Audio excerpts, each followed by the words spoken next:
Hi, I'm Chris. I play guitar for the band That Lives It Breeds. I'm going to be showing you our guitars, our setups, and pretty much how we do everything live.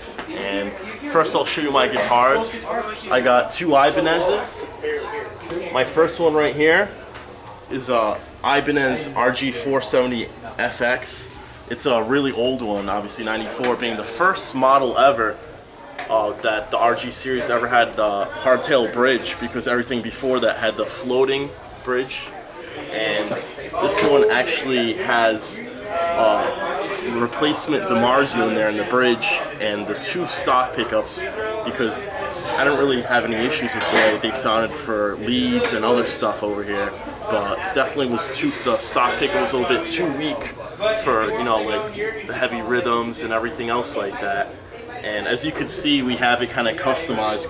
This guitar was originally blue, you could probably see it in there, but over, you know, it was shaved down and sanded and all that stuff, and to like looks like the primer coat, and then eventually we put silver on it to match our theme with the band, with the silver paint and everything else like that. And us being like the Silver Knights or whatever you want to call it. Usually I use the DiMarzio, I would say 90% of the time, usually tone and volume at 10, 100%, and very rarely, sometimes in certain solos when I get a little bit of a warmer tone, I'll go and pop it up and use that neck pickup right there if I want to get that nice, smooth, like beefier tone, like kind of if I'm playing stuff like up here. But most of the solos I kind of stick up here, and I actually kind of like the brighter sound of this DiMarzio pickup right over here.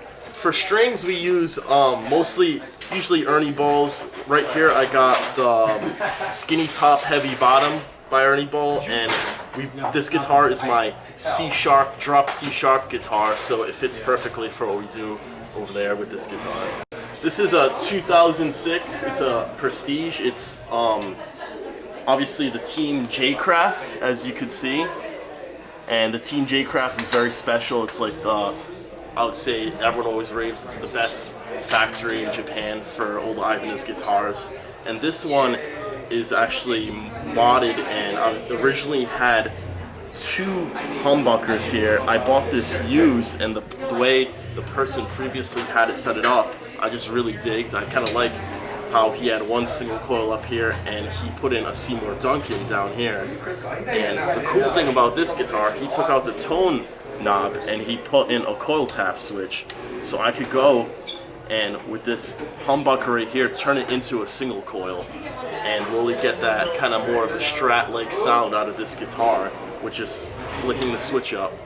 With this guitar, this is mostly my drop B flat guitar, so it's a lot of like the, you know, kind of like heavier songs I would say is mostly played with this guitar.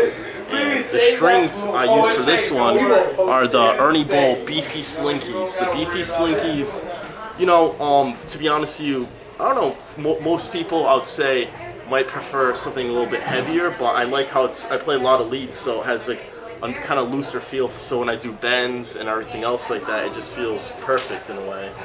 And this has the Gibraltar bridge, which actually is just such good quality, it feels great, and it just, I don't know, as far as the quality, I would say the Prestiges are probably my favorite when it comes to Ibanez.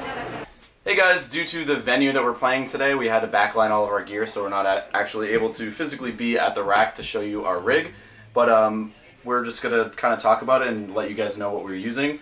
To start from the top, we're using a Furman power conditioner, just like your standard power conditioner that obviously power pretty much everything that's in the rack.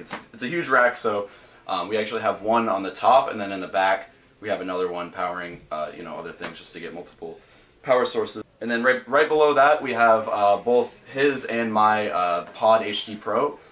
We both run those with no head, just 100% through that with a power amp, and we run those straight to the cabs. You know, we have those running through a Rocktron Velocity 300, which we split, put it in stereo, so it's 150 watts per channel, or per guitar. The Pod HD Pros, we turn off the cabinets, pretty much are in there, so basically we get that pure cabinet tone that we get. Basically with the light boxes in the cabinet I built, I put in English greenbacks and vintage 30s for the speakers, so we really get that true tone out of those speakers without any processing. So we run the Mesa Boogie emulated sound that's in the Pod HD Pro, so it literally sounds pretty similar to like a dual or triple rec. We've had those before, and once we got the Pod HD Pros, we were very happy with how it sounded like compared to the actual thing. Yeah, very clean too. I was pretty resilient as far as going completely digital. Even while he did it for probably like over a year, I still had a Mesa, and I would have the Pod. I would run it as an effects loop, but then running just the pods with the Rocktron, it's just a world of difference as far as like a clarity and just like the good signal. You don't get any kind of hum. It's just super quiet, super consistent, and super reliable. So after the Rocktron, we have a I think it's a 2-space rack drawer. That's where we keep pretty much anything and everything that we would need on stage. A bunch of random cables. We have a bunch of picks just lying around everywhere in there. Batteries, hopefully. And as far as pedals, I personally have just like an extra chord blackout tuner, I think it's called. Just as far as like if we needed like, you know, an extra tuner somewhere. Next to that is a Mxr M80. It's comparable to the SansAmp. We use that as like our bass rig.